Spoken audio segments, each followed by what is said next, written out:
ya 45 menit ya, kalau sampai jam 5:15 nanti 1/4 lagi tanya jawab. Bismillah. Assalamualaikum warahmatullahi wabarakatuh. Alhamdulillahirabbil alamin. Alhamdulillahilladzi faddala dinana ala sa'iril adyani wa manna alaina bi irsalihi ilaina akrama khalqi alaihi wa afdala ladaihi khalilahu wa habibahu wa 'abdahu wa rasulahu Muhammadan sallallahu alaihi wasallam. Asyhadu an la ilaha illallah wahdahu la syarikalah syahadatan muhassilatan lil ghufrani wa mudidatan sahibahu binan nirani wa musidatan ila sunnah jinani. Amma ba'du. Alhamdulillah, Bapak Ibu, kita membahas tentang Nabiullah Ibrahim alaihissalam. Di dalam banyak nas itu Nabi Ibrahim itu terkenal disebut dengan Khalilullah,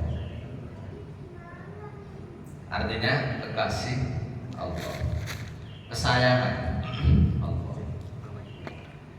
Nabiullah Ibrahim alaihissalam juga bagian dari ulul azm. Nabiullah Ibrahim juga disebut dengan Abul Anbiya, bapaknya para nabi.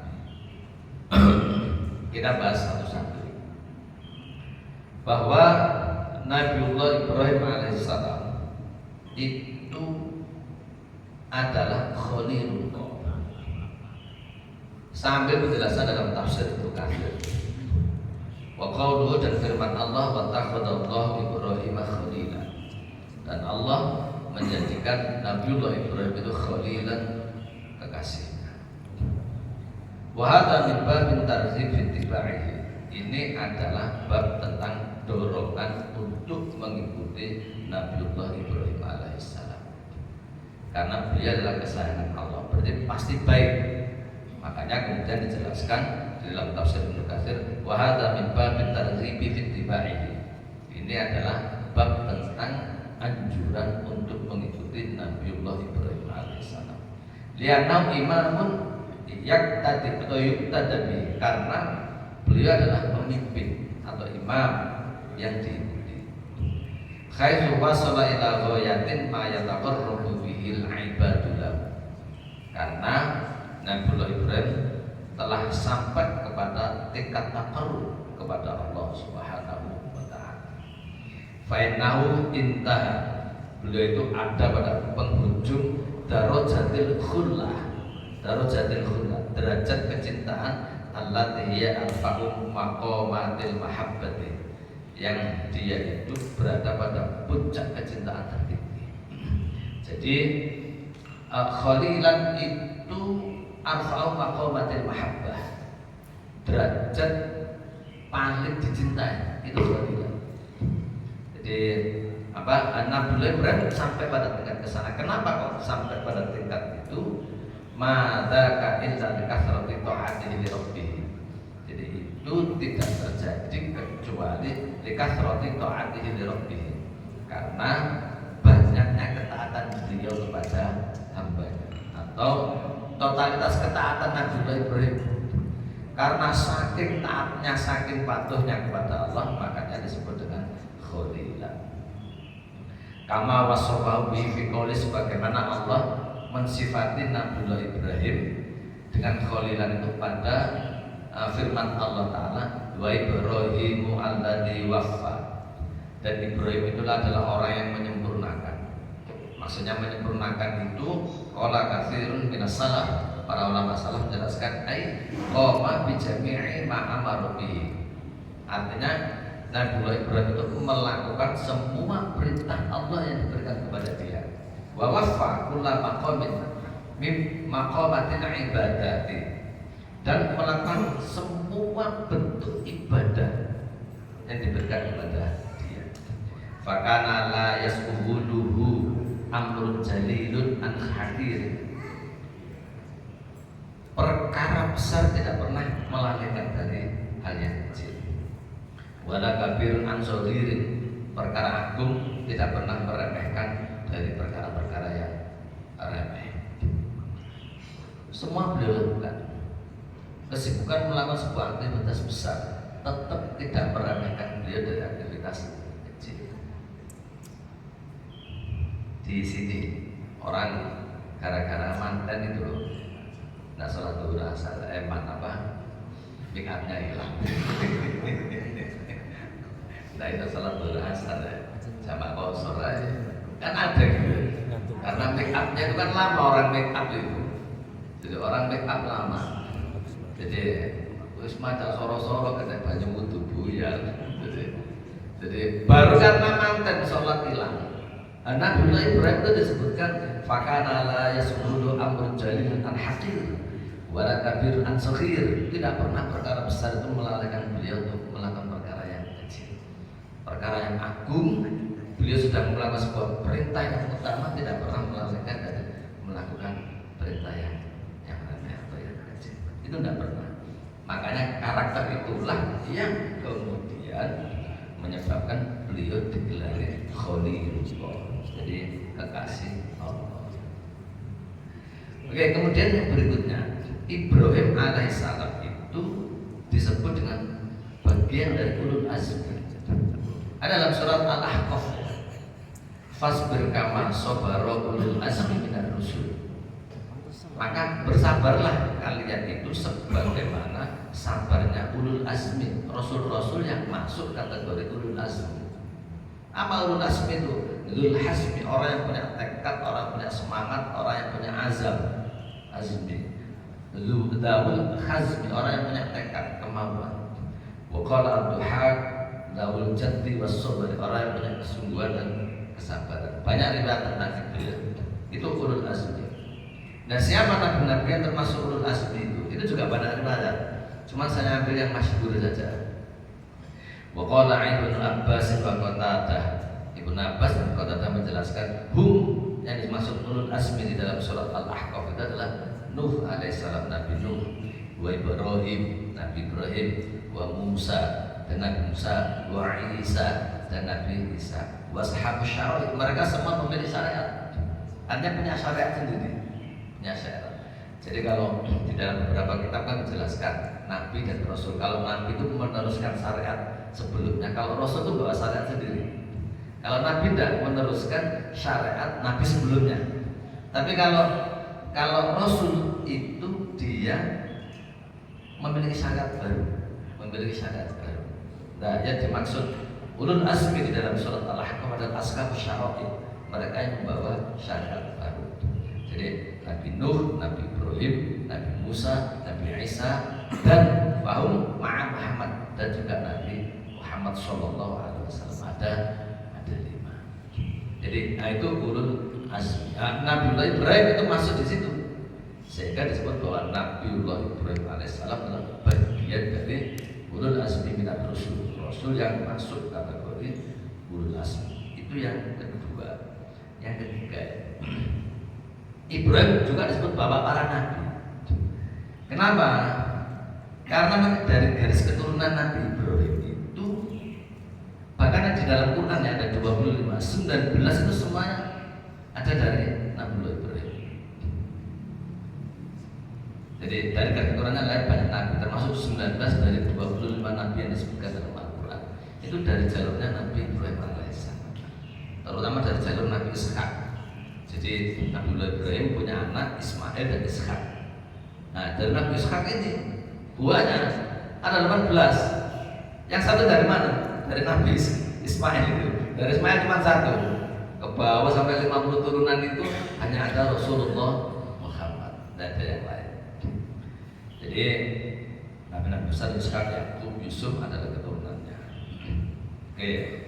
Di mana itu babinkan jika antator yang alat dan kafir marojil mukhtasar misal kisah Nabi ini bagi kafir.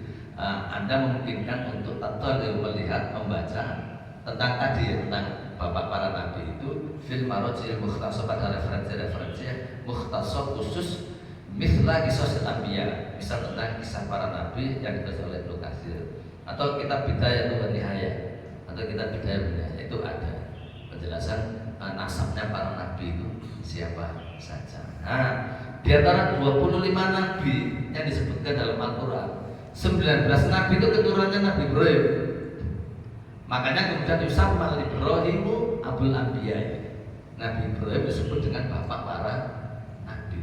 Bayangkan di antara 25 yang disebutkan di dalam Al-Quran, 19 itu keturunannya Nabiullah Ibrahim alaihissalam, sehingga beliau disebut dengan Abul Anbiya, bapaknya para nabi.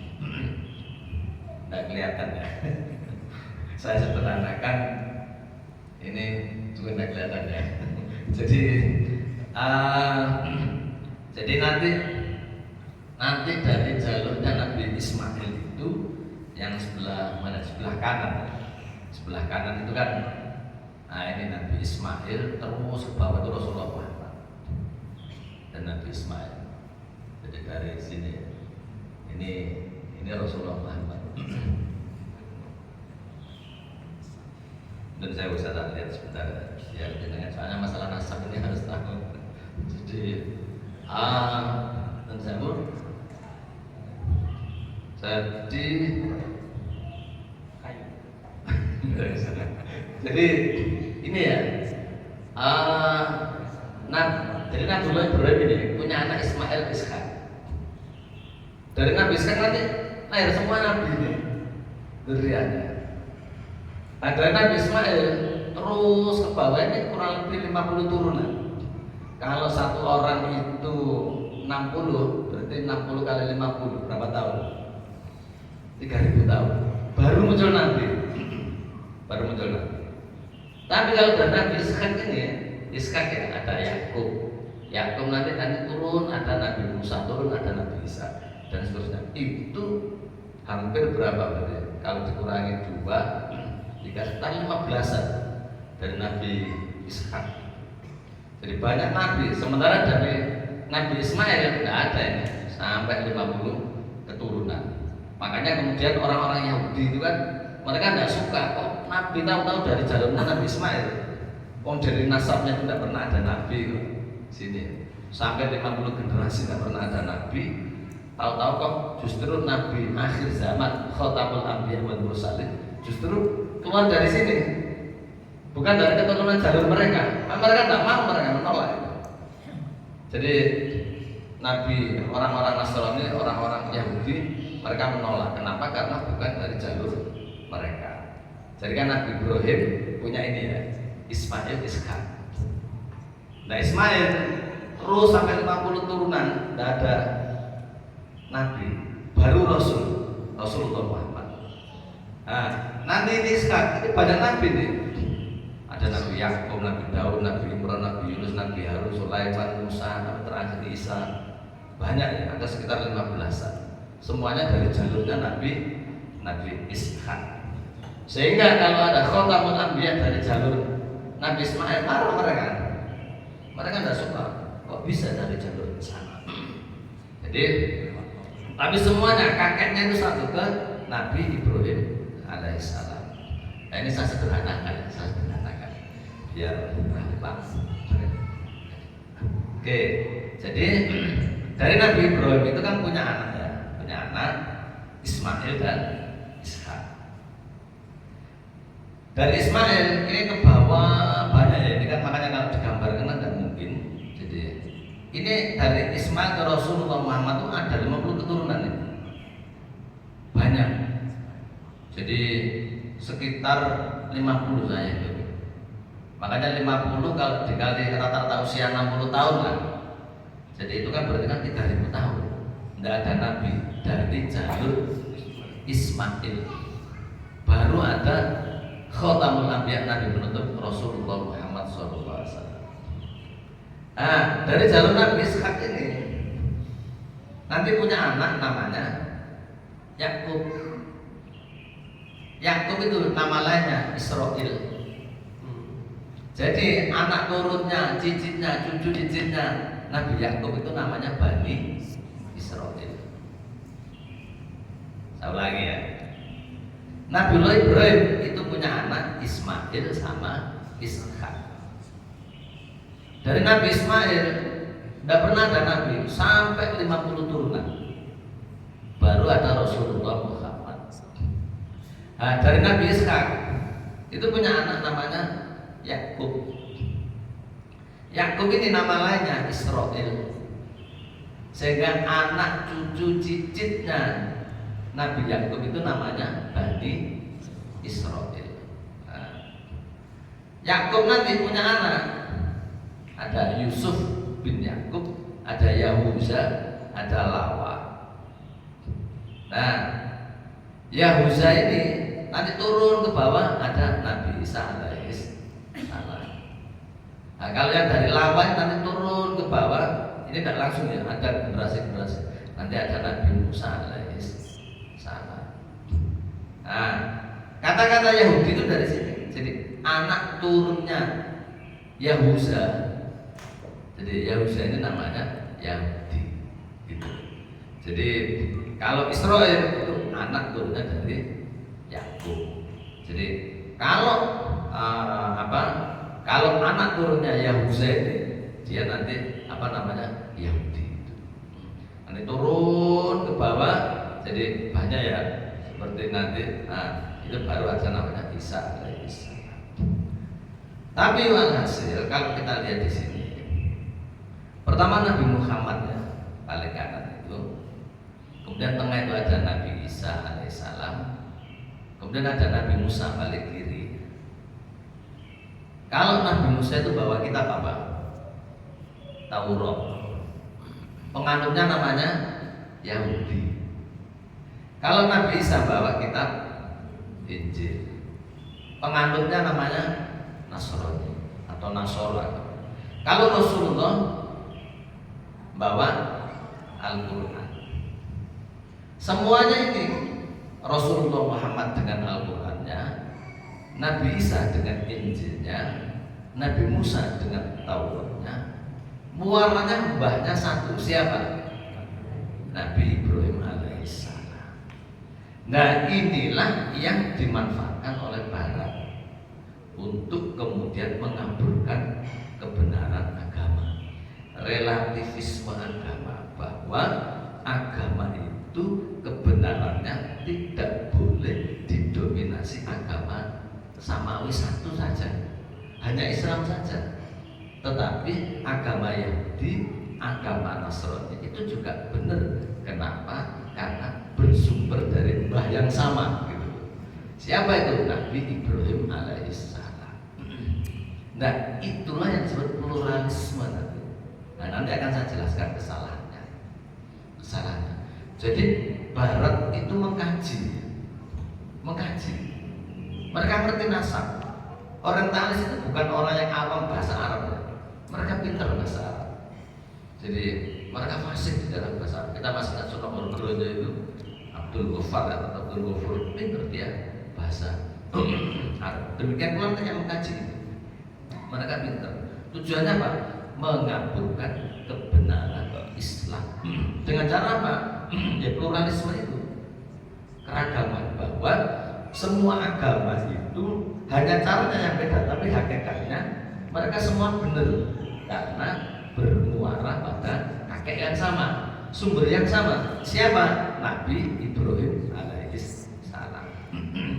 Jadi ya dari sini nih, muaranya dari sini.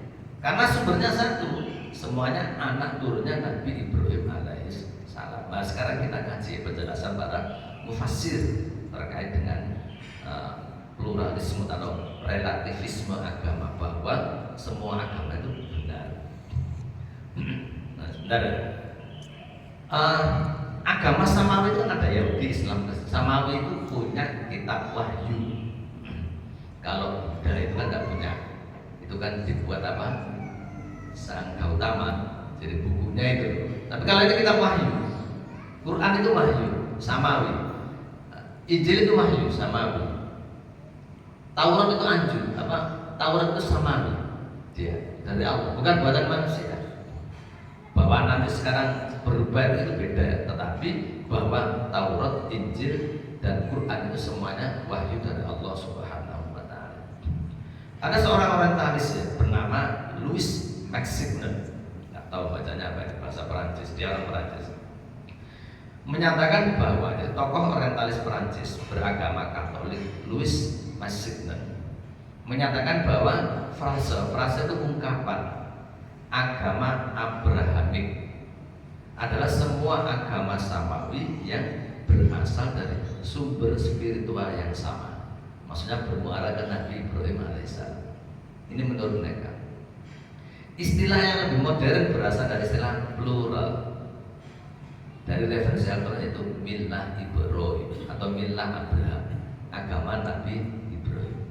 Di dalam Quran ada wattabi millata Ibrahim Hanifa. Ya Muhammad, hendaklah kamu ikut Nabi, agamanya Nabi Ibrahim Hanifah yang lurus. Jadi wattabi millata Ibrahim Hanifah. Jadi nah itu milahnya Ibrahim semua, baik Islam, Yahudi maupun Kristen. Ya secara garis kata, makanya tidak usah ribut, semuanya benar, membahnya satu. Nah, intinya begitu intinya. Itu yang bahaya di situ. Nah, kesalahan kita lihat penjelasan para mufassir. Jadi mereka terus menggemburkan. Jadi banyak dialog agama samawi, banyak dialog Islam, Kristen dan Yahudi. Banyak itu. Jadi kalau nanti lihat di YouTube apalagi. Jadi intinya apa? Intinya mereka jelaskan bahwa semua agama itu sama, ajaran kebaikan. Yang bahaya di situ, semua agama sama. Tidak ada yang tidak boleh mendominasi hanya satu agama yang benar. Islam benar, Kristen benar, kemudian nama Yahudi benar. Kenapa? Ini semua agama Abraham, jadi Ibrahim. Sumbernya satu, Nabiullah Ibrahim alaihissalam. Sehingga tidak perlu ribut. Nanti di akhir kenapa kok Barat itu harus menyampaikan propaganda itu? Mereka punya kepentingan. Kita lihat dulu dalam Al-Quran. Di dalam tafsir Al-Qurtubi ya, tafsir Al-Qurtubi. Jadi saya minta maaf tidak sempat nulis terjemahnya. Baru tadi malam saya kopi. Tafsir Al-Qurtubi menjelaskan tentang apa yang dimaksud dengan summa auhayna ilaika, kemudian auhayna kami mewahayukan. Maksudnya Allah ilaika kepada engkau ya Muhammad anittabi millata Ibrahim, agar kamu mengikuti millata Ibrahim, agamanya Nabi Ibrahim Hanifah yang lurus. Wa ma kana minal musyrikin. Ya. Qaul ta'ala Ibrahim Imam Al-Qurtubi jelaskan firman Allah Ta'ala summa auhayna ilaika anittabi millata Ibrahim Hanifah wa ma kana minal musyrikin. Jadi maksud firman Allah ya Muhammad hendaklah kamu ikut millata Ibrahim. Nah, di baris ketiga dijelaskan oleh Ibnu Umar berkata, ini adalah amrun bitibaihi fi manasikil haji. Ini maksudnya adalah perintah Allah agar perintah untuk mengikuti Nabi Ibrahim fi manasikil haji, di dalam manasik haji. Kama alama Ibrahim Jibril, sebagaimana Jibril mengajarkan kepada Nabi Ibrahim. Wa qala At-Tabari, Imam At-Tabari dalam tafsir At-Tabari ya, amrun bittibai fit tabarruk minal awzani. Ini maksudnya perintah. Jadi perintah agar mengikuti Nabi Ibrahim terkait dengan tabarruk minal awzan. Berlepas diri dari patung dan menyembah patung. Wa tazayyun bil Islam, dan berhias dengan Islam. Saya ngerti maksudnya tazayyun bil Islam. Wakilah ada berkata maksudnya itu amrun bittibai fi jami'i millatihi. Ya maksudnya ini perintah untuk mengikuti Nabi Ibrahim fi jami'i millatihi, di dalam semua agama Nabi Ibrahim, illa ma'amar bitarki, kecuali perintah untuk meninggalkannya.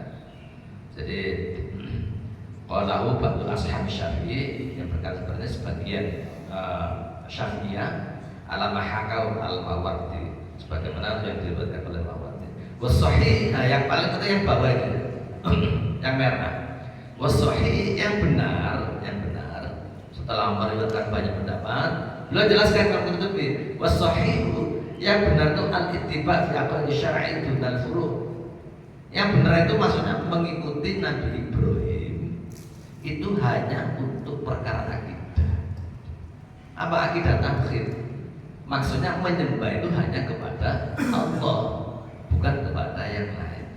Jadi aqli syar'i, aturan akidah, dunal furu', bukan masalah yang furu', bukan masalah syariat. Kalau masalah syariat berbeda-beda. Apa dasarnya? Beliau jelaskan Liqaulihi ta'ala, karena Allah berfirman, likulli ja'alna minkum syir'atan wa minhaja. Karena kami jadikan dari setiap mereka, setiap kaum, setiap nabi itu syir'atan wa minhaja, syariat dan model jalan sendiri-sendiri. Tidak sama. Tapi kalau tauhid mengajarkan bahwa menyembah itu la ma'budu bihaqqin fil wujudi illallah. Tidak ada yang berada sembah kecuali Allah. Tidak boleh yang lain. Bagaimana kaifiyah untuk menyembah itu beda-beda nanti, beda-beda. Jadi kenapa dalilnya Allah berfirman likulli paling bawah itu ya, ja'alna minkum syir'atan wa minhaja. Nah, kita lihat tafsirnya di dalam surat Al-Baqarah, di dalam tafsir Al-Baghawi terkait dengan surat likulli ja'alna minkum syir'atan wa minhaja. Kami jadikan pada setiap nabi, setiap umat, setiap generasi itu syir'atan, syariat, wa minhaja, dan metode sendiri-sendiri. Enggak sama. Kaumnya Nabi Ibrahim beda dengan kaumnya Nabi Musa. Kaumnya Nabi Musa beda dengan kaumnya Nabi Isa. Kaumnya Nabi Isa beda dengan kaumnya Rasulullah Muhammad SAW. Syariatnya yang beda, kaifiyah ibadahnya, bukan akidahnya. Kalau akidah itu tauhid, kalau akidahnya sama, semua harus menyembah kepada Allah. La ma'budu bihaqqin fil wujudi illallah. Tidak boleh ada yang disembah kecuali Allah. Caranya gimana? Nah, ini beda-beda. Kaumnya Nabi Ibrahim, Nabi Musa, Nabi Isa, jadi kemudian Rasulullah Muhammad. Man al-ibadah kan al-aslu fil ibadah tahrim. Hukum asal ibadah itu kan haram, kecuali diperintahkan. Kalau diperintahkan baru itu boleh. Jadi artinya ibadah tidak boleh buat sendiri. Allah yang menentukan. Nah, Imam Al-Bukhari menjelaskan likulli ja'alna minkum syir'atan wa minhaja. Wa arada bihadza, yang dimaksud dengan ayat ini anna syara'i'a mukhtalifatun, bahwa syariat itu berbeda-beda pada setiap generasi, pada setiap nabi. Wa likulli ahli millatun wa syari'at atau millatun syari'at. Setiap ahlu wa likulli, jadi ahli millatin, setiap pemeluk agama itu punya syariat sendiri-sendiri. Itu tadi maksudnya. Nabi Ibrahim punya syariat sendiri, Nabi Musa punya syariat sendiri, Nabi Isa punya syariat sendiri, Nabi Muhammad punya syariat sendiri. Walaupun di ahli millatin syariatun, setiap pemeluk agama itu memiliki syariat berbeda-beda. Qala Qatadah, jadi Qatadah berkata al-khitab li ulamis salas. Ayat ini ditujukan untuk tiga umat, umat Musa, wa umat Isa, wa umat Muhammadin. Umatnya Nabi Musa, Nabi Isa, dan Nabi Muhammad. Jadi, sallallahu alaihi wasallam. Di Taurat syariatin, Taurat ada syariatnya. Walil Injil syariatun, Injil ada syariatnya. Walil Furqan, ini maksudnya Al-Quran, Al-Quran juga ada syariatnya. Waddin wahid, ad-din satu, maksudnya at-tauhid, akidahnya satu, tapi kalau syariatnya berbeda-beda. Jadi begitu ya, meskipun kalau akidah ya benar satu, dan Nabi Ibrahim sama, semua mengajarkan tauhid. Tapi Nabi Ibrahim punya syariat, Nabi Musa punya syariat, Nabi Isa punya syariat, Rasulullah Muhammad punya syariat. Syariatnya beda-beda, tapi akidahnya satu, semua mengajarkan bahwa ibadah harus kepada Allah. Caranya beda-beda saja. Caranya. Kenapa? Dalilnya ini likulli ja'alna minkum syir'atan wa minhaja. Sekarang bagaimana setelah Rasulullah datang?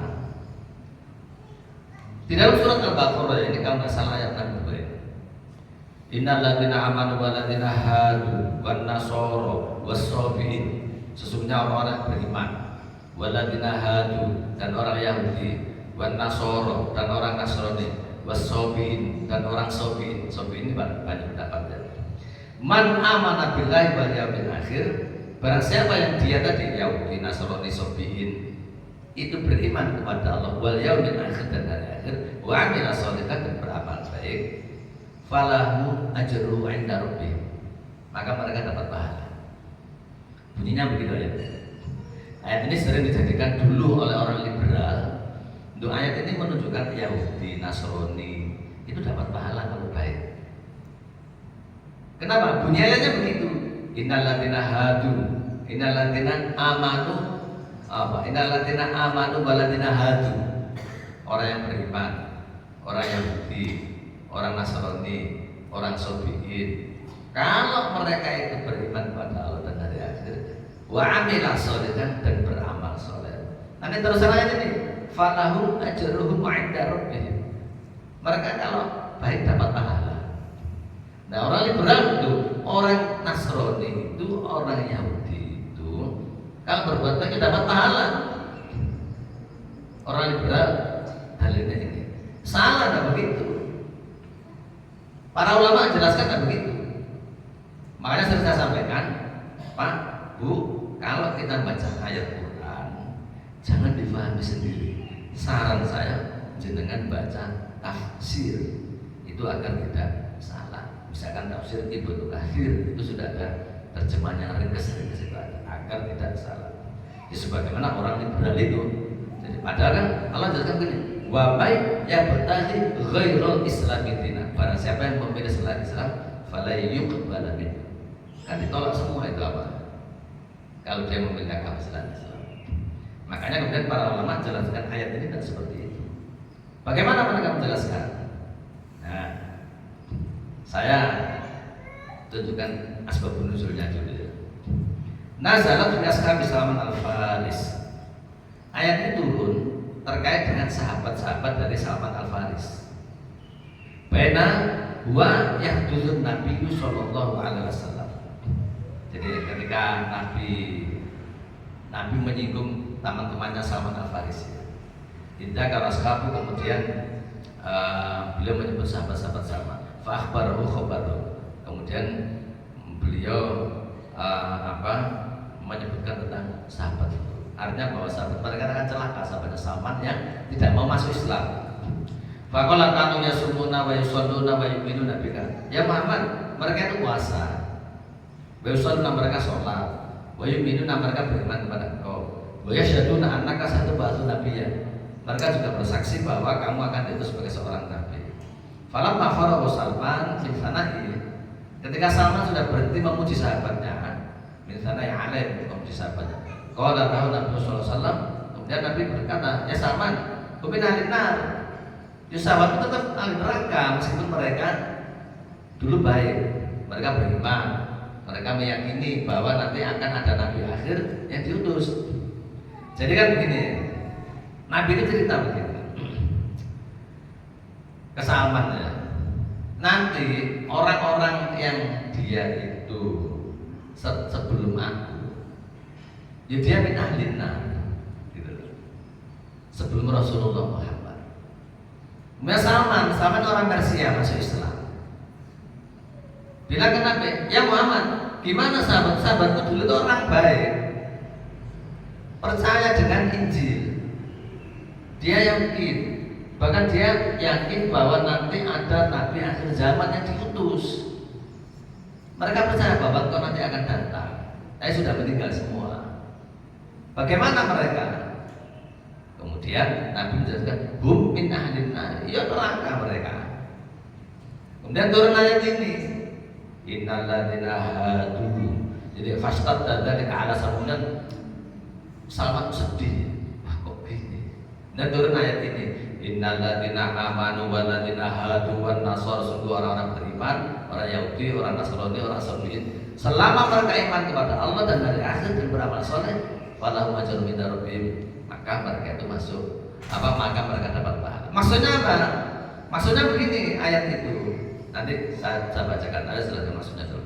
Maksudnya itu bahwa teman-temannya Salman al-Faris yang sudah meninggal, yang beriman kepada Injil, taat kepada Nabi Isa, mengimani isinya Injil, yang oleh Nabi Isa dan mengamalkan isinya Injil, mereka itu akan masuk surga.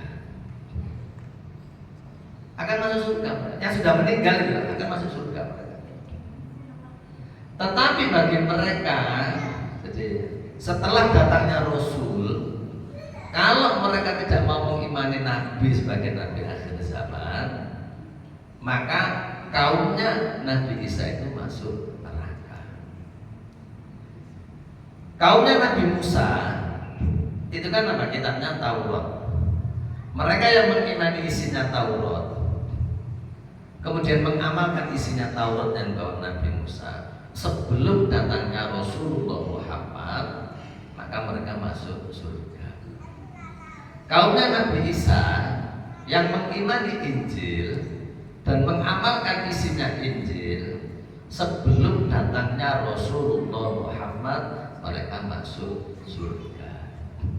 Tetapi setelah datangnya Rasulullah Muhammad, kaumnya Nabi Musa yang tidak mau meninggalkan Taurat dan kaumnya Nabi Isa yang tidak mau meninggalkan Injil, maka dia masuk neraka.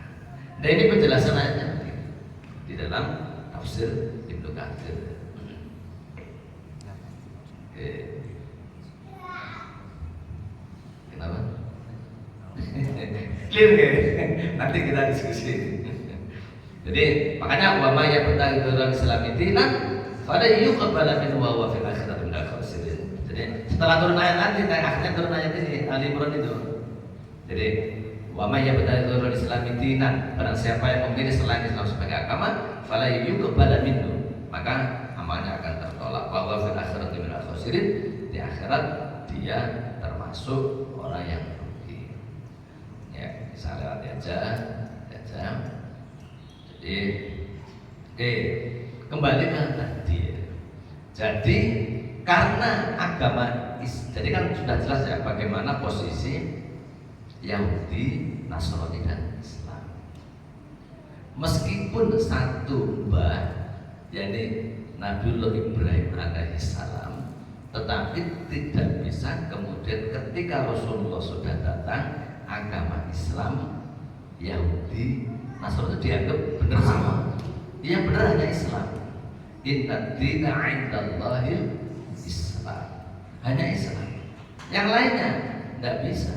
Loh, kenapa kok begitu? Posisi Nabi Rasulullah Muhammad dengan Nabi sebelumnya itu beda. Kalau Nabi sebelumnya diutus itu hanya untuk kaumnya saja. Karena Nabi yub'atsu ila qaumihi khassatan. Nabi sebelum aku itu diutus hanya khusus untuk kaumnya saja. Wa bu'itsu, kalau aku itu diutus jadi ila nasi amatan, untuk semua umat manusia.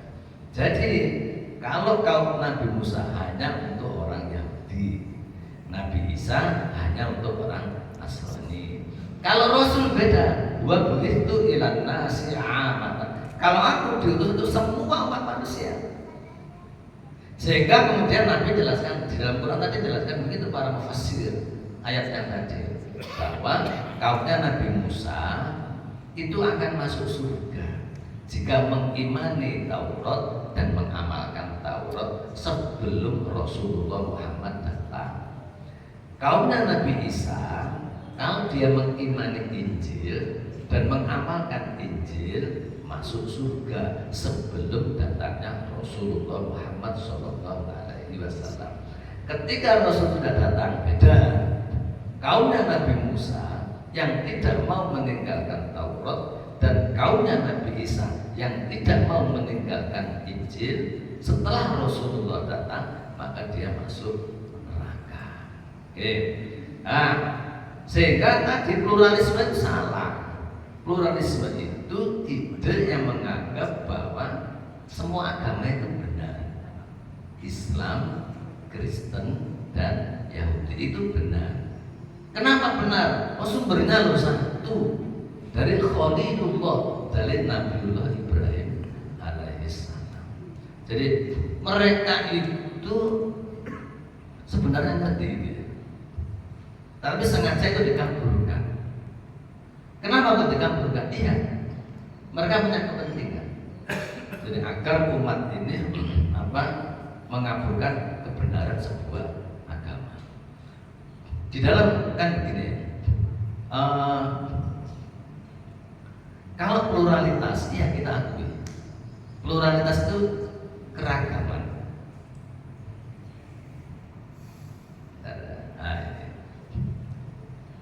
Pluralitas itu keragaman sosiologis. Ada macam-macam macam-macam, ada dari suku-suku macam-macam, dari bangsa macam-macam, dari agama macam-macam, itu sesuatu yang tidak bisa dihindari, tidak masalah. Tetapi kalau pluralisme itu beda. Pluralisme itu keragaman teologis yang menganggap meskipun beragam tapi itu benar semua. Relativisme agama, Islam benar, Yahudi benar, Nasrani itu tidak boleh. Kalau pluralitas, Islam mengakui apa? Lita'arufu wa qabaila lita'arufu, dan Allah menciptakan kalian beragam, lita'arufu agar kalian itu pluralitas. Dan Islam tidak ada masalah itu. Islam mengakui itu. Di Madinatul Munawwarah ketika Rasul membuat negara Islam pertama atau Daulah Madinah dengan Mitsaqul Madinah itu tidak homogen. Ada Yahudi di sana, ada Bani Nadir, Bani Quraisyah, Bani Quraisyah itu ada di sana. Yang besar itu di pinggiran Madinah itu banyak mereka ya. Jadi bukan masyarakat yang homogen, heterogen di sana. Salah kalau semuanya Islam salah. Ada, tetapi kemudian dalam perkembangan memang Yahudi itu kan akhirnya diusir semua dari Madinah. Kenapa? Karena mengingkari perjanjian. Islam, Allah Rasul sudah buat perjanjian. Kami tidak akan ganggu Anda juga jangan ganggu kami. Kami akan melindungi Anda kalau diserang orang lain, Anda juga melindungi kami kalau kami diserang orang lain. Sudah enak kan? Tetapi dasarnya Yahudi ternyata membuat makar diam-diam bersekongkol dengan Quraisy mau membunuh Nabi gitu. Makanya kemudian diusir itu semuanya dari Madinah, sehingga sekarang bersih Islam semua. Tapi awal berdirinya negara Islam di Madinah yang dikasih oleh Nabi itu masyarakatnya heterogen, nggak semuanya Islam. Nah, itulah pluralitas. Sehingga kalau heterogen memang Islam mengakui, tapi kalau pluralisme tidak mengakui. Karena pluralisme itu keragaman teologis, ada banyak agama, namanya beda-beda, tapi sebenarnya semuanya benar. Nah, itu yang kita diterima. Jadi pluralisme tidak diterima di dalam Islam. Ini ya. Sebagai fakta sosiologis kita tidak bisa menafikan, ya itu benar. Namun jika ada kesamaan dalam keragaman agama, sama-sama masuk surga, itu pemahaman yang menyesatkan. Salah ini. Yahudi benar, Nasrani benar, sama-sama surga, salah. Pluralitas adalah fakta. Pluralisme adalah bentuk kemungkaran karena mencampur adukan yang hak dan yang batil. Nggak boleh. Jadi, nah sekarang gini, jamaah sholat subuh rahmatullah. Kenapa saya mereka itu memasarkan itu? Mereka punya kepentingan. Pertama dari sisi karakter, Allah sudah menjelaskan dalam Al-Quran adalah Yahudi wa Nasrani hatta tattabi'a millatahu. Allah memberikan guidance ke kita. Karakter mereka itu, mereka tidak ridho kecuali kita sudah pindah agama mereka. Yang kedua, la yazaluna yuqatiluna hatta yaruddukum an dinikum in istata'u. Mereka itu la yazaluna dalam bahasa Arab namanya yafidul istimrar. Mereka akan terus menerus berperang memerangi kalian. Tidak berhenti kecuali apa? Jadi apa? Hatta yaruddukum an dinikum. Kecuali kalian pindah agama, baru mereka berhenti. Nah, caranya apa? Di antara caranya itu. Jadi mereka mengaburkan apa kebenaran sebuah agama itu. Kalau umat Islam untuk menerima namanya pluralisme, ya sudah, naudzubillah, bisa hidayah. Nggak boleh kita menerima semua agama benar, nggak boleh. Karena inna dina indallahi Islam, agama yang paling benar Islam. Yang lain salah. Yang benar dulu sebelum diutusnya Nabi. Setelah diutusnya Nabi, yang lain salah. Yang benar hanya Islam. Nah, kenapa mereka punya kepentingan itu? Sama sebetulnya Allah. Barat itu sampai sekarang tahu ya bahwa negeri orang Islam itu kaya sekali ya. Termasuk negeri kita ini kaya. Jadi kan sudah tahu, kemarin sudah diumumkan oleh Menteri Keuangan bahwa pertalite kita, BBM kita itu mestinya harganya berapa? 4.000 ya. Ternyata dijual berapa? 10.000. Itu masih dikasih narasi. Apa narasinya? Loh, ini kita 10.000, kita kasih subsidi, kita kasih bantuan menghabiskan uang negara, mestinya harganya 10.000. Pada menurut Menteri Keuangan sekarang harganya berapa? 4.000. Kenapa kok bisa begitu? Nanti jual keluar, mengikuti harga internasional. Nah, ini yang kita lihat. Jadi, nah sekarang gini, kita sudah tahu kemarin sudah diumumkan oleh Menteri Keuangan bahwa pertalite kita, BBM kita itu mestinya harganya berapa? 10.000. Itu masih dikasih narasi. Apa narasinya? Loh, ini kita 10.000, kita kasih subsidi, kita kasih bantuan menghabiskan uang negara, mestinya harganya 10.000. Pada menurut Menteri Keuangan sekarang harganya berapa? 4.000. Kenapa kok bisa begitu? Nanti jual keluar, mengikuti harga internasional. Kenapa kok harus punya ke internasional? Enggak badilan. Kalau dijual mati itu badil, enggak badil ya. Jadi kalau dalam Islam itu kan, kalau dalam Islam itu mestinya itu riayah, melayani. Enggak boleh profit oriented untuk layanan publik. Kalau profit oriented ya hilang masyarakat. Masa membuat kereta profit oriented, bus, tidak ada layanan umum itu yang kemudian jadi jadi tidak harus tentang keuntungan, nggak bisa. Jadi negara-negara besar itu tahu ya, seperti Amerika, Inggris, Prancis, Australia, bahwa orang Islam itu hidup di negeri yang sangat kaya raya. Timur Tengah, Pak, Timur Tengah itu di dalam data tahun 2012 itu 50% kebutuhan minyak dunia itu disuplai oleh Timur Tengah. Sehingga mereka punya kepentingan, Inggris, Prancis punya kepentingan untuk bisa menguasai ke sana. Cuman menguasai ke sana kan susah, karena selalu tenggelam resisten perlawanan. Nah, untuk meredakan perlawanan ada dua strategi yang dilakukan, soft power dan hard power. Kalau hard power itu datangkan pasukan, paksa aja. Kalau soft power apa? Nah, ini soft power itu diantaranya menginjeksikan pemahaman yang salah. Apa? Ya ini pluralisme ini. Pluralisme disebarkan ke masyarakat Islam. Udahlah, kalian itu jangan rame. Islam, Yahudi, Nasrani itu saudara. Sama-sama benar, ini caranya aja yang beda-beda. Tujuannya apa? Agar umat Islam tidak terlalu galak. Nggak terlalu melawan. Itu soft power. Strategi yang memang sengaja digunakan agar tidak timbul resistensi yang sangat kuat, upaya perlawanan yang sangat kuat dari umat Islam. Maka harus ditunjukkan bahwa sebenarnya tiga agama besar ini saudara. Itu kepentingan mereka, sehingga mereka punya kepentingan itu ya. Jadi mereka cuma tahu bahwa kalau menjual pluralisme yang menjelaskan bahwa semua agama benar itu dijual begitu saja, itu tidak bisa mereka. Mereka ngerti ini racun, racunnya dibungkus dengan bungkusan madu, sehingga umat Islam yang tidak paham itu pasti akan menerima ide pluralisme, saling menghargai, jangan mengklaim kebenaran sendiri, jadi menghormati orang lain, jadi semua agama sebenarnya sama, caranya saja yang beda-beda, seolah baik, padahal isinya itu racun. Dan memang Barat tahu sekali kalau produk itu dijual ke umat Islam tidak dibungkus madu, maka racunnya akan dibuang oleh umat Islam. Sehingga harus dikemas dengan bungkusan yang baik. Ya, saling toleransi, saling menghargai, semua agama sama, tidak boleh mengklaim kebenaran. Nah itu nanti yang terjadi. Jadi relativisme agama, bahwa tidak boleh ada monopoli kebenaran suatu agama, itu tidak boleh. Nah itu kan bahaya itu. Tetapi mereka punya kepentingan, kalau ini diterima, maka itu akan memudahkan Barat itu untuk bisa menancapkan kakinya di negeri kaum muslimin. Yuk gak sekira lawan apa pada dulu.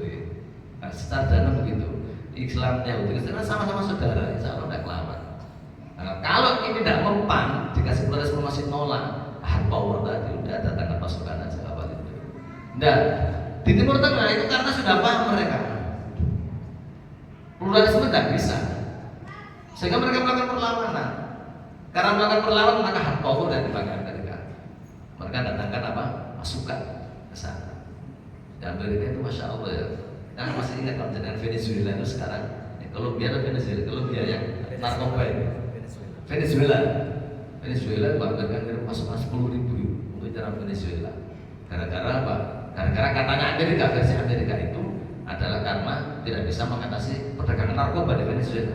Padahal Venezuela itu apa? Venezuela itu kaya minyak di sana. Itu yang mau diraih Amerika. Sehingga dia itu seperti polisi dunia, datangkan pasukan 10.000 untuk menyerang Venezuela. Nah, umat Islam kesulitan dia, karena umat Islam masih melawan. Makanya kemudian agar perlawanan tidak terlalu keras, maka disuntikkan pemahaman atau disebar racun yang salah di tengah umat. Apa? Pluralisme. Oleh karena itu, Bapak sekalian, apa yang harus kita lakukan? Belajar Islam. Belajar Islam yang utuh. Kalau kita belajar Islam itu hanya berbicara tentang sholat, zakat, puasa, haji, maka kita tidak tahu bagaimana strategi Barat itu menguasai kita. Harus kita pelajari. Fakta itu penting. Fakta itu penting. Kalau tidak kita pelajari, maka kita akan kebobolan dengan serangan mereka, karena beragam strategi itu mereka lakukan agar bisa menguasai umat Islam. Ya, pengajian seperti ini sebenarnya meningkatkan kemampuan kita memahami kondisi saat ini. Bapak Ibu, mungkin itu dari saya kembalikan ke Ustaz Imam. Alhamdulillah, terima kasih jazakallahu khairan katsira penjelasan yang mendalamnya terkait dengan akidah dan juga bagaimana akidah Islam itu sangat penting. Ketika kita salah akidah kita akan merugi dan celaka, dan itu ternyata memang dikabulkan oleh Barat untuk menguasai umat Islam terhadap seluruh aspek kekayaan kehidupan yang ada di negeri Islam, sehingga umat Islam harus paham bagaimana menjaga kebenaran Islam ini dan bagaimana Islam ini mengamankan diri kita, keluarga kita, dan masyarakat kita. Bapak Ibu sekalian, kami silakan jika ada yang mau diskusi, masih ada waktu 15 menit. Jam masih pukul 5.15. Ada barangkali ada yang bertanya. Oke, monggo. Untuk salam lintas agama yang sekarang banyak dilakukan oleh para pejabat ini, itu apa termasuk pluralisme yang dibungkus toleransi? Bagus, pertanyaan yang luar biasa, bagus ya, tentang salam lintas agama yang sekarang memang menggejala ya, sudah banyak di masyarakat sehingga orang awam juga ikut-ikutan. Dan biasanya gini, itu hanya khusus untuk pejabat. Kalau kita sebagai rakyat nggak boleh ikut itu. Nah, itu gimana gitu ya? Hanya untuk karena beragamnya masyarakat. Nah, jadi ada beragam. Toleransi kok nggak boleh? Toleransi kan baik. Ya. Menghormati kan baik, kita harus bisa menghormati. Nah, ini pertanyaan yang sangat mendasar yang memang terjadi di masyarakat kita. Kita juga bingung gitu ya. Gimana? Mohon Ustaz diberi penjelasan pas dengan dalil-dalilnya yang lengkap begitu ya. Enggak, Ya, jadi di dalam Islam konsep toleransi Islam paling toleransi. Data dari Kementerian Agama, saya lupa tahun berapa itu, perkembangan tempat ibadah itu yang paling tinggi itu agama Kristen. 80% pertumbuhan tempat ibadah di 10 tahun terakhir paling tinggi. Jadi pembangunan gereja itu banyak. Kemudian ada Buddha, ada itu. Siapa paling rendah? Islam. Bayangkan ya, 80% lebih negeri ini umat Islam dari 280 juta. 80% umat Islam.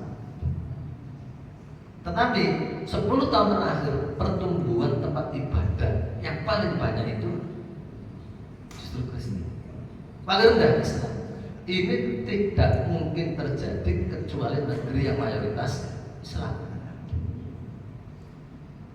Coba kalau kita misalkan di Papua atau pulau-pulauan yang kepulauan-kepulauan yang mayoritas Kristen, sulit saudara kita di sana. Tapi beda dengan yang mayoritas Islam, mereka mendirikan gereja, bebas mereka. Bahkan dalam data Kementerian Agama itu termasuk paling pesat pertumbuhan 10 tahun terakhir tempat ibadah. Itu menunjukkan sangat toleransi umat Islam, sangat toleransi. Tetapi kemudian toleransi ini dikaburkan. Kalau toleransi kan jelas laku dinukum waliyati. Silakan Anda beribadah sesuai dengan agama Anda. Kita tidak ganggu. Kita juga akan beragama, kita juga akan beribadah sesuai dengan agama kita, dan kita tidak ganggu.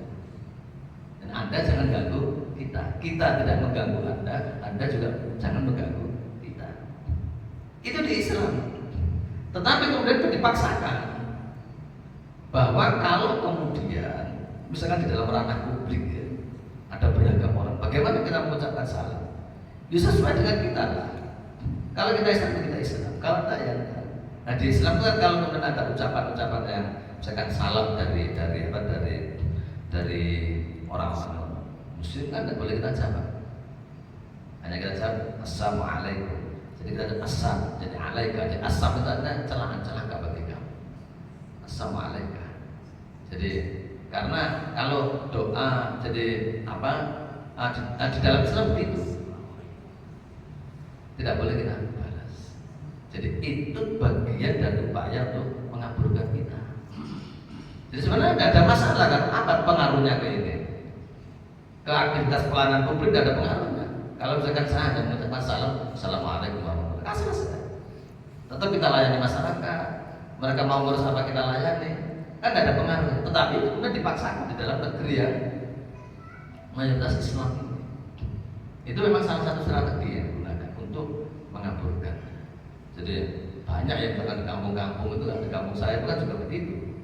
Jadi di kampung saya, jadi mereka pengurusnya yang non muslim itu fasih semua mengucapkan assalamualaikum. Saya tidak pernah jawab. Jadi dia harus menghargai, kita juga menghargai dia. Jadi itu kan sudah ada masalah. Tetapi dalam negeri yang dalam ekosistem yang tadi plural itu menjadi rusak, dipaksakan bahwa semua agama itu benar. Maksudnya enggak. Tetap kita ingat dina indallahi Islam, wa may yabtaghi ghairal Islam dinan falan yuqbal. Jadi kalau di dalam selalu baik mereka sudah mengucapkan. Jadi kalau tidak salah ada orang Yahudi mengucapkan apa? Assalamualaikum. Assalamualaikum. Jadi assam itu celaka kalau. Jadi Rasul tidak boleh jawab waalaikumsalam, tidak boleh, tapi alaikum, jadi atau alaika. Kenapa? Karena maknanya itu buruk. Demikian pula keburukan kepada Anda. Jadi jawabnya cuma alaika. Assalamualaikum itu dijawab dengan wa'alaika. Jadi artinya assamu bukan assalam ya. Assam itu celaka atas kamu. Jadi maka kita jawab wa'alaika, itu demikian pula celaka kepada Anda. Jadi itu salam tetap ya, tidak boleh. Kalau saya tidak salah pakai, tidak boleh. Itu bagian dari upaya untuk mengaburkan yang kebenaran agama tadi. Tidak boleh kita gitu.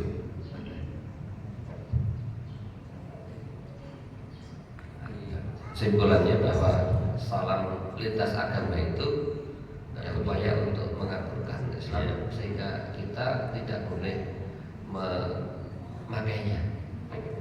Ajaran Islam murni kita ambil sebagai ajaran tauhid yang kita benar-benar mengikuti perintah Allah dan Rasulnya. Insya Allah demikian, sehingga kita tidak membenarkan ajaran-ajaran di luar Islam.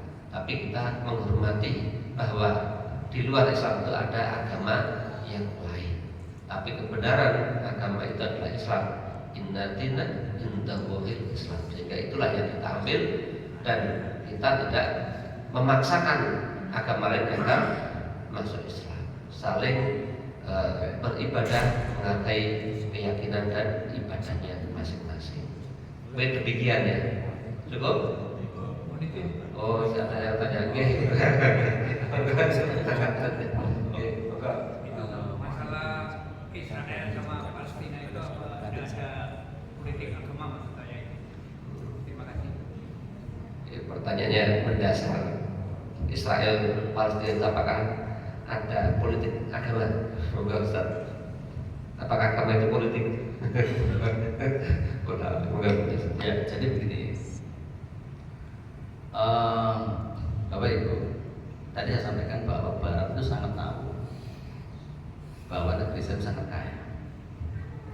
Islam sangat kaya.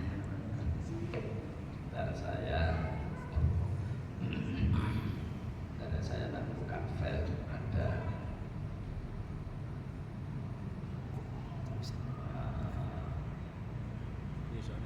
ada gambar bagus tentang posisi strategis Timur Tengah, bahwa Timur Tengah itu sangat strategis.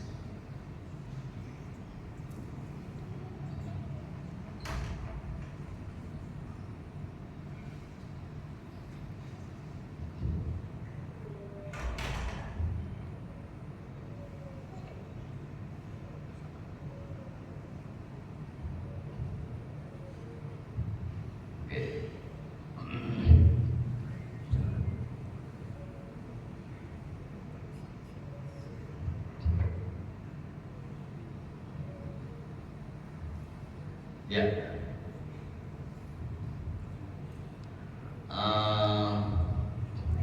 Palestina itu daerah sini ya, Timur Tengah, daerah sini. Jadi penghubung antara Afrika, kemudian sana Eropa, ini Asia, daerah sini dia, Timur Tengah. Di Palestina di sini. Dari dulu jalur perdagangan itu bisa lihat jalur darat, nanti di sini ada, atau lihat jalur laut, sini. Namanya jalur sutra. Mereka jalur darat itu tidak ada untuk memperdagangkan. Jadi kan Timur Tengah itu kan menghubungkan perdagangan dunia antara Afrika, Eropa, kemudian Asia. Dia di jalur perlintasan 3 benua. Itu jalur perdagangan dunia. Mesti kalau nggak lewat darat di sini nanti ke sini, atau lewat ini. Tetapi orang tidak suka jalur darat. Kenapa? Karena jalur darat itu kosnya besar. Karena mereka di sini harus lewat padang pasir, dan mereka rawan begal. Itu satu. Jalurnya juga susah, padang pasir, padang pasir Gobi. Kemudian yang kedua, kapasitas kecil. Mereka kalau bawa onta itu hanya bawa berapa. Tapi kalau kapal, tong-tongan gitu mereka. Dan jarang menghambat, sehingga dari sisi biaya itu mereka sangat irit dari budgeting. Maka mereka memilih jalur perdagangan lintas benua itu dengan jalur laut. Kalau kapal kan kontainer kan sekian ribu ton gitu sekali berangkat gitu. Sehingga kalau truk meskipun kontainer cuma berapa, nah kapal besar itu kan puluhan kontainer masuk ya sekali angkut, itu ngirit biaya. Sehingga mereka memastikan bahwa jalur perdagangan laut ini harus dikuasai. Itu prinsipnya. Makanya kemudian Amerika punya peranan untuk menguasai jalur ini. Amerika, Inggris, Prancis punya apa? Punya kepentingan agar jalur ini bisa dikuasai. Dengan cara apa? Menancapkan negara boneka. Siapa? Israel. Jadi Israel itu kalau diserang, coba ya, Israel ketika diserang Hamas itu, Inggris ngirim pasukan, Prancis ngirim pasukan, Amerika apalagi. Kenapa? Karena kepentingan dia di sini untuk menjamin jalur perdagangan aman. Terusin dia, terusin. Itu hard power, Amerika ngirim pasukan. Kalau soft power, makanya kemudian daerah sini itu diberikan pemahaman yang rusak seperti pluralitas tadi, pluralisme tadi, agar kalau melawan itu tidak teman-teman. Sepodolah kita ini kan sudah Ibrahim, itu bapak kita, Yahudi, Nasrani sama Islam itu saudara. Itu agar tidak ada upaya kuat dari umat Islam. Itu masalah Palestina begitu. Jadi artinya apa? Ini tidak akan pernah selesai nih. Karena Amerika, negara besar Inggris, Prancis itu tidak akan dia melepaskan ini. Sangat strategis. Kalau tidak lewat sini, lihat mana? Mereka harus lewat sini. Sini. Baru bisa ke sini. Itu selisihnya, ini selisihnya 20.500 kilo. Harus ditempuh 48 hari selisihnya. Jaraknya. Kalau mereka lewat sini cepat, tetapi kalau mereka lewat sini itu selisih 20.500 kilo. Itu berarti kan budgeting itu banyak, mulai makannya, bahan bakarnya, kan banyak dia. Sehingga mereka tidak mau lewat sini, harus muter di Afrika, kemudian dari sini dan baru masuk ke sini. Tidak mungkin lah. Maka mau tidak mau mereka harus menguasai jalur ini. Ini harus aman gitu. Sehingga sampai sekarang, kenapa kalau misalkan ada ribut di sana, itu Amerika, Inggris, Perancis mengirimkan pasukan ke sana ya. Itu karena mereka punya kepentingan. Itulah pentingnya umat Islam mengerti konstelasi politik internasional. Kalau tidak ngerti ya kita habis kita. Ini tidak akan pernah selesai deh. Kapan selesai? Harus dengan kekuatan global. Mereka, negara-negara yang lain seperti Amerika itu kan akhirnya bentuk ada Uni Eropa, ada BRICS, Brasil, Rusia, India, China, kemudian Indonesia ini juga bergabung. Itu karena melihat ketidakadilan negara-negara besar itu, sehingga dia membentuk kekuatan global tersendiri. Jadi ada Uni Eropa dulu, kemudian ada BRICS kalau sekarang terbaru itu. Jadi gabungan Brasil, Rusia, India, China, kemudian Indonesia gabung, Argentina gabung, Saudi awalnya gabung dan jadi dia. Ini karena sungkan dengan majikannya siapa Amerika. Jadi dia ngajak digabung. Nah, kenapa negara-negara itu bersekutu menjadi satu untuk melawan kekuatan negara-negara besar yang tidak adil ini, yang menguasai dunia. Jadi kalau kekuatan global itu Islam sebenarnya dari dulu sudah punya. Namanya jadi amir apa khalifah, khilafah namanya. Islam sudah ada. Bahwa itu kalau kita jenengan lihat sejarah, ini dulu wilayahnya Islam. Semua wilayahnya Islam. Sampai Afrika ini 2/3 dunia itu kan wilayahnya Islam. Tetapi kemudian dihancurkan pada saat perang dunia satu. Akhirnya dipisah menjadi negara kecil-kecil. Itu terdokumentasi ya, namanya perjanjian Sykes-Picot. Inggris dan Perancis itu membagi-bagi wilayah Islam menjadi negara kecil-kecil. Baru muncul Palestina, baru muncul Aljazair, Yordan, Arab. Dulu tidak ada. Baru setelah khilafah itu dikeroyok sama negara-negara seperti Inggris, Perancis, baru kemudian runtuh. Nah ini akhirnya dipecah-pecah di negara kecil-kecil. Dan mereka kan ini kalau umat Islam bersatu itu bahaya. Tidak boleh, nanti ini tidak bisa kita kuasai. Sehingga mereka harus menjaga umat Islam tetap dalam nation state tadi. Jadi persoalan politik ya, persoalan ideologi besar. Tidak hanya sekitar persoalan Israel sama Palestina. Israel punya belakangnya siapa, negara besar itu. Kalau jangan lihat podcastnya siapa, relawan Indonesia itu yang nikah dengan anak Palestina itu. Siapa namanya Yusuf atau siapa? Anak yang kecil itu menjelaskan kalau orang melihat masalah Palestina dan sekedar Palestina dan Israel salah besar itu enggak. Kenapa kok Israel itu ketika diserang oleh Hamas, Amerika datang, Inggris datang, Prancis datang. Jadi di sana itu kalau Israel itu kalah itu melambangkan dominasi Barat di sana hilang sudah.